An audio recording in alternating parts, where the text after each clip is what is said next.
रुचि सोया की share price फिलहाल 750 रुपये के करीब चल रही है, लेकिन इसी कंपनी की शेयर प्राइस एक समय 15,000 रुपये थी और एक समय 3.5 रुपये भी। तो आज हम कुछ फिगर्स के बारे में बात नहीं करने वाले, आज हम बात करने वाले हैं बिजनेस वर्ल्ड के डार्क फैक्ट्स के बारे में। तो ये कहानी है रुचि सोया के राइज एंड फॉल की। ये कहानी है कि कैसे इस डील में रिटेल इन्वेस्टर्स को लूटा गया और कैसे पतंजलि ने रुचि सोया को खरीद लिया।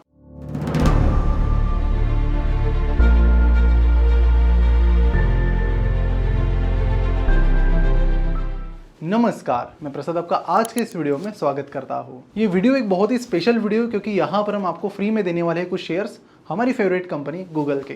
तो इसे समझने के लिए शुरुआत करते हैं एकदम शुरुआत से। 1963 में पंतनगर और जबलपुर की एग्रीकल्चर यूनिवर्सिटी सोयाबीन के प्रोडक्शन पर कुछ ट्रायल्स कर रही थी। उनकी कुछ ट्रायल सक्सेसफुल हुई और उसके बाद मध्य प्रदेश में एक स्केल पर सोयाबीन का प्रोडक्शन शुरू हुआ। धीरे धीरे बाकी स्टेट्स ने भी इसे फॉलो करना शुरू किया। इसी के बीच एक एंटरप्रेन्योर दिनेश सहारा ने इसी के अराउंड एक बिजनेस बनाया जिसका नाम उन्होंने रखा रुचि सोया। रुचि सोया की शुरुआत 1972-73 में हुई। शुरुआत में कंपनी सोया प्रोसेसिंग के बिजनेस में थी, लेकिन धीरे धीरे वो कुकिंग ऑयल के बिजनेस में भी एंटर करने लगे और उन्होंने रुचि गोल्ड और महाकुश जैसे ब्रांड्स लॉन्च किए। जल्दी ये ब्रांड्स बहुत पॉपुलर हुए, जिसके चलते कस्टमर्स को भी प्रोडक्ट पसंद आने लगे, मार्केट्स को भी चीज़ें पसंद आने लगी, बिजनेस भी अच्छा चलने लगा, जिसकी वजह से इन्वेस्टर्स ने भी कंपनी में इंटरेस्ट दिखाया और इस बिजनेस की ग्रोथ का फायदा उन्हें भी मिला, जिसके चलते जल्दी Ruchi Soya one of the largest FMCG company बन गई, जिनकी प्रेजेंस थी 7 लाख से ज़्यादा रिटेल स्टोर्स में और इनके डिस्ट्रीब्यूटर्स 6,000 से ज़्यादा। अगर मैं इनकी एक साल की ऑयल प्रोसेसिंग कैपेसिटी की बात करूं तो वो 3 मिलियन टन से भी ज़्यादा है। अब ऐसे में कोई कैसे सोच सकता है कि ये कंपनी फेल भी हो सकती है, लेकिन एक इंसिडेंट हुआ 2011 में जिससे कंपनी ने कंप्लीटली यू टर्न ले लिया। 2010 से 2015 के बीच रुचि सोया ने 4,955 करोड़ का डेट लिया। अब एक अच्छी प्रॉफिटेबल ग्रोइंग कंपनी को इतना ज़्यादा डेट लेने की ज़रूरत क्यों पड़ी? तो अक्टूबर 2011 में इंडोनेशिया ने क्रूड पाम ऑयल की जो एक्सपोर्ट ड्यूटी वो बढ़ा दी। अब रुचि सोया ज़्यादातर जो क्रूड पाम ऑयल मंगाता था वो इंडोनेशिया से ही मंगाता था और बाद में वो उसे रिफाइन करते थे। अब उनकी रॉ मटेरियल कॉस्ट बढ़ने से जो फाइनल प्रोडक्ट है उसकी कॉस्ट भी बढ़ गई, जिसकी वजह से उन्हें प्रोडक्ट महंगा बेचना पड़ेगा, जिसके लिए वो रेडी भी थे।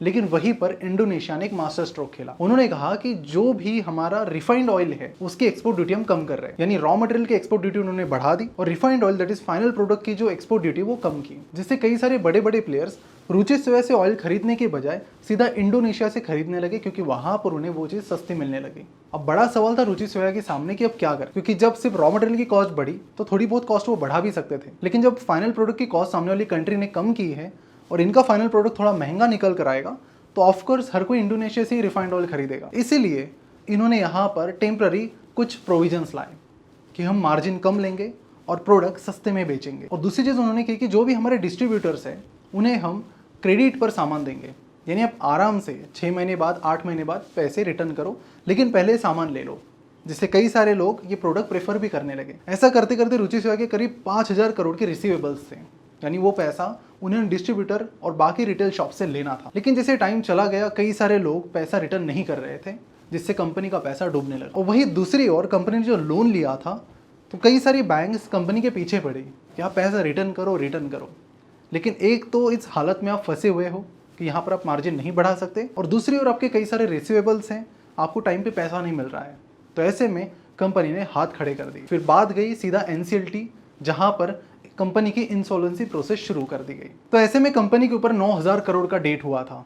अब इसके लिए बिडिंग बुलाई गई कि कौन रुचि सोया को खरीदना चाहता है। अब अदानी विल्मर हमेशा ही चाहता है कि ऑयल मार्केट को अपने कंट्रोल में करे, इसलिए उन्होंने बहुत अग्रेसिव बिड की 5,500 करोड़ की, और ये सबसे बड़ी बिड थी। इसलिए कमिटी ऑफ क्रेडिटर्स ने उसे अप्रूव भी किया और रुचि सोया अदानी विल्मर को मिल गई। इस वीडियो में मैंने बात की रुचि सोया के प्रोडक्ट्स के बारे में, जैसे कि महाकोश और न्यूट्रेला, जो हम डेली लाइफ में यूज करते हैं। फेमस इन्वेस्टर पीटर लिंच भी यही कहते हैं कि हमें उन कंपनीज में इन्वेस्ट करना चाहिए जो हम डेली यूज करते हैं और जिनकी क्वालिटी आपको अच्छी लगे और जिनके बिजनेस में आपको बहुत ज्यादा पोटेंशियल लगे। हम आजकल मूवीज नेटफ्लिक्स पर देखते हैं, शॉपिंग अमेजन पर करते हैं और फोन एप्पल का यूज करते हैं। कितना अच्छा होता अगर इन कंपनीज की ग्रोथ से हमें भी फायदा मिलता। मुझे पता है कि आप बोलोगे कि यूएस स्टॉक्स में इन्वेस्ट करने पर बहुत सारे चार्जेस और कमीशन इन्वॉल्व होंगे, साथ ही स्टॉक्स भी एक्सपेंसिव होंगे, एक एक स्टॉक शायद हजारों डॉलर का होगा। लेकिन अगर आप मेरी तरह IND मनी यूज करते हो तो यूएस स्टॉक्स में इन्वेस्ट करने के लिए तो आपको पता होगा कि IND मनी से आप यूएस स्टॉक्स फ्रैक्शंस में बाय कर सकते हैं। मतलब एक स्टॉक का एक छोटा सा पार्ट आप यहाँ पर खरीद सकते हैं। IND मनी पर कोई अकाउंट ओपनिंग फीस नहीं है, कोई कमीशन या ब्रोकरेज भी नहीं है। एक स्मॉल अमाउंट से भी आप यूएस कंपनीज में इन्वेस्ट कर सकते हो। आप सबको हम IND मनी के साथ मिलकर गूगल के 250 रुपीज के फ्री शेयर्स दे रहे हैं। आपको बस डिस्क्रिप्शन में दी गई लिंक पर क्लिक करके IND मनी पर साइन अप करना है और आपको 250 रुपए के गूगल शेयर्स फ्री में मिल जाएंगे। या फिर प्ले स्टोर ऐप स्टोर से आप IND मनी आप इंस्टॉल कर सकते हो, जिसमें आपको कोड यूज करना है CBF Google, that is convey by Finnovations Google. और साथ ही जब आप अपने US स्टॉक अकाउंट में फर्स्ट टाइम फंड ट्रांसफर करते हो तब आपको 750 रुपए के फ्री US स्टॉक्स भी मिलेंगे। तो देर मत कीजिए और डिस्क्रिप्शन में दी गई लिंक पर क्लिक करके IND मनी ऐप को जरूर चेकआउट कीजिए। जब रुचि सोया को स्मूथली अदानी विल्मर को ट्रांसफर किया जा रहा था तभी इस कहानी में एंट्री होती है पतंजलि ग्रुप की, जो कहते हैं कि जो बीड है बिल्कुल इनवैलिड है, जिसके लिए वो बताते हैं कि सेक्शन 29A के अनुसार कि कोई भी प्रमोटर अगर ऐसे पर्सन का रिलेटिव है जिसने पहले कोई बड़ा डिफॉल्ट किया है तो वो बीड नहीं लगा सकता। तो यहाँ पर उन्होंने बताया कि प्रणव अदानी रोटोमैक ग्रुप के फाउंडर विक्रम कोठारी के रिलेटिव है, जिसकी वजह से वो बीड करने के लिए इनएलिजिबल है और इसीलिए उनको ये कंपनी नहीं मिलनी चाहिए। और इसी के चलते बाद में ये कंपनी सेकंड हाईएस्ट बिडर को यानी पतंजलि को मिलती है, जिन्होंने 4350 करोड़ की बीड लगाई थी, जो कि अदानी विल्मर की बीड से 1000 करोड़ से भी कम थी। बट यहाँ पर कंपनी खरीदने के लिए पतंजलि ग्रुप ने सारा पैसा जेब से नहीं दिया, उन्होंने हार्डली 1100 करोड़ रुपए खुद पे किए। बाकी पैसा उन्होंने बैंक से ही लिया, जिन्होंने ऑलरेडी रुचि सोया को लोन दिया था। यहाँ पर आप देख सकते हो कि SBI, PNB, bank of Baroda, जिन्होंने बड़े बड़े लोन्स रुचि सोया को दिए थे, उन्होंने ही आखिर बाद में पतंजलि ग्रुप को भी लोन दिया। तो यहाँ पर बैंक को अपना सारा पैसा नहीं मिला, कुछ उन्हें लगभग 50% का हेयर कट लेना पड़ा, यानी जो भी अमाउंट उन्हें मिलनी थी वो अब टोटल नहीं मिलेगी, करीब 50% कम मिलेगी। और इसे रिस्ट्रक्चरिंग के चलते उन्हें कुछ लोन पतंजलि ग्रुप को देना पड़ा। यानी यहाँ पर फर्क ये हुआ कि जो लोन पहले रुचि सोया को दिया गया था वहीं पर अब बोरोवर है पतंजलि, जिसके लिए रुचि सोया के शेयर्स को कोलैटरल रखा गया। 2019 में रुचि सोया स्टॉक एक्सचेंज से डिलिस्ट हुई। डिलिस्ट होने से पहले उसकी प्राइस 3.5 रुपीज, और जब पतंजलि ने उसे खरीद लिया और उसके बाद फिर से ये स्टॉक एक्सचेंज पर लिस्ट हुआ तब उसकी शेयर प्राइस थी 17 रुपए, यानी कि 500 to 600% से शेयर प्राइस बढ़ गई, जिसका ये मतलब आप समझ रहे होंगे कि शेयर होल्डर्स को यहाँ पर 500 to 600% का प्रॉफिट मिला होगा। But that is not true. NSE BSE को पतंजलि ने 2019 में ही बताया कि रिटेल जो शेयर होल्डर्स है उनका जो इक्विटी कैपिटल है वो हमने 99% से कम कर दिया है।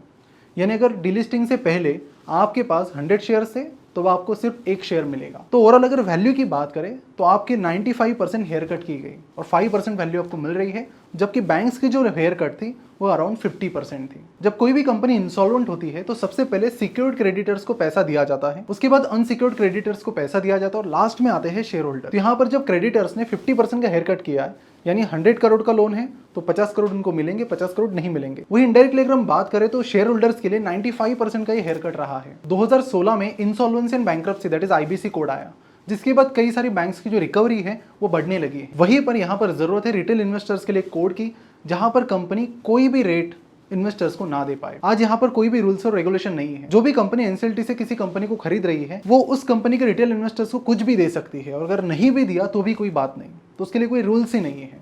तो ऐसे में कई सारे रिटेल इन्वेस्टर्स को यहाँ पर सफर करना पड़ता है, जैसे कि रुचि सोया के केस में हुआ। सिमिलरली जब पीरामल ग्रुप ने DHFL को खरीदा था तो वहां पर भी रिटेल इन्वेस्टर्स के जो शेयर्स थे उन्हें राइट ऑफ किया गया था, उन्हें कुछ भी नहीं मिला, और ज्यादातर केसेस में यही होता है। अब यहाँ पर इंटरेस्टिंग चीज ये पता चलती है कि जो भी कंपनी NCLT से कंपनीज खरीदती है उसके रिटेल इन्वेस्टर्स के प्रति क्या इंटेंशंस हैं वो इन बिहेवियर से पता चलते हैं। जैसे कि हमने देखा कि एक टाइम रुचि सोया की प्राइस 15,000 रुपए भी थी और एक टाइम 3.5 रुपए भी। तो इतनी वोलेटाइल कैसे रह सकती है? तो आपको कुछ चीजें बताता हूँ जो बड़ी ही इंटरेस्टिंग है। 2002 में कंपनी की शेयर प्राइस 150 रुपए थी, जो कि 2008 तक 15,000 रुपए से भी ज्यादा हो गई, यानी 100 टाइम से भी ज्यादा रिटर्न्स, वो भी सिर्फ 6 साल में। लेकिन तुरंत अगले 1.5 साल में शेयर प्राइस 15,000 से 2,000 पर आई, एंड अगेन अगले 1.5 साल में शेयर प्राइस 2,000 रुपए से फिर से 13,000 रुपए पर गई। कई सारे लोगों को लगा कि शायद ये फ्लक्चुएशंस है जो नॉर्मली मार्केट में चलते रहते हैं, लेकिन इसी बीच 2010 में इंटेलिजेंस ब्यूरो की एक रिपोर्ट लीक हुई, जिसमें कई सारे सस्पेक्टेड मार्केट ऑपरेटर्स का नाम था, जैसे कि केतन पारेख, विमल राठौड़, संजय डांगे एटसेट्रा।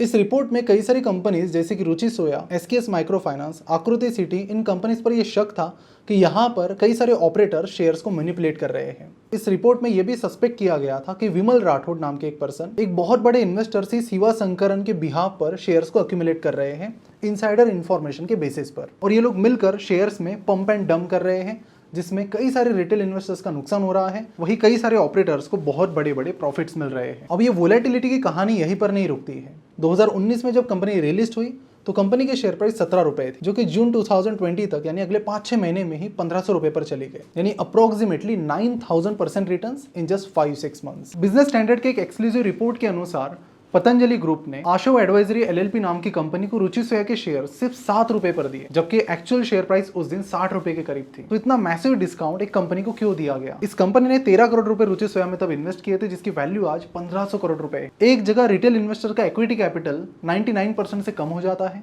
वही दूसरी जगह एक कंपनी को ह्यूज डिस्काउंट, लगभग 70 to 80% डिस्काउंट में प्रेफरेंशियल शेयर्स मिलते हैं। रुचि सोया के शेयर प्राइस में आप बहुत वोलेटिलिटी देखेंगे। उसका मेन रीजन ये है कि कंपनी के जो रिटेल इन्वेस्टर्स हैं उनके पास सिर्फ 1.03% स्टेक है और बाकी स्टेक कंपनी के प्रमोटर्स के पास है, जो वो जनरली एक्टिवली ट्रेड नहीं करते हैं। तो क्योंकि नंबर ऑफ ट्रेडर्स बहुत कम है, इसीलिए शेयर प्राइस में फ्लक्चुएशंस बहुत ज़्यादा मिल जाते हैं। जो भी जनरली स्टॉक एक्सचेंज पर लिस्टेड शेयर्स हैं उनमें 25% या उससे ज़्यादा पब्लिक शेयर होल्डिंग होती है, जो कि सफिशिएंट है और उससे ज़्यादा वोलेटिलिटी होती नहीं है। पतंजलि ग्रुप के पास 3 साल है, लिस्टिंग के बाद 3 साल के अंदर उनको अपना स्टेक धीरे धीरे कम करके 75% पर लाना पड़ेगा और 25% पब्लिक को देना पड़ेगा। तो उसके बाद शायद ये वोलेटिलिटी आपको कम दिखाई दे। तो आज का वीडियो बनाने का मकसद यही था कि बैंक्स के लिए तो गवर्नमेंट ने कई सारे रूल्स बना दिए हैं, अब ज़रूरत है रिटेल इन्वेस्टर्स के लिए कुछ करने की, क्योंकि उनके लिए लड़ने वाला कोई नहीं है। और जो भी कंपनीज एनसीएलटी में जा रही है 99.99% केसेस में रिटेल इन्वेस्टर्स का लगभग सारा पैसा जा रहा है, जबकि बैंक्स का जो कलेक्शन है वो अच्छा खासा है और अच्छी अच्छी कंपनीज बाद में उन कंपनीज को खरीद भी रही है। तो क्या आपने रुचि सोया का रिसेंटली आया हुआ एफपीओ सब्सक्राइब किया है? नीचे कमेंट करके जरूर बताएं। और क्या आपने हमारा ट्रेलर देखा है मेन हु बिल्ट इंडिया का? उसे ज़रूर देखिए। जनरली अभी उसी का काम चल रहा है, इसलिए वीडियोस थोड़े लेट आ रहे हैं, लेकिन जल्द ये बेहतरीन सीरीज़ हम आपके सामने लेकर आने वाले हैं। और जाते जाते IND मनी ऐप को ज़रूर चेकआउट कीजिए।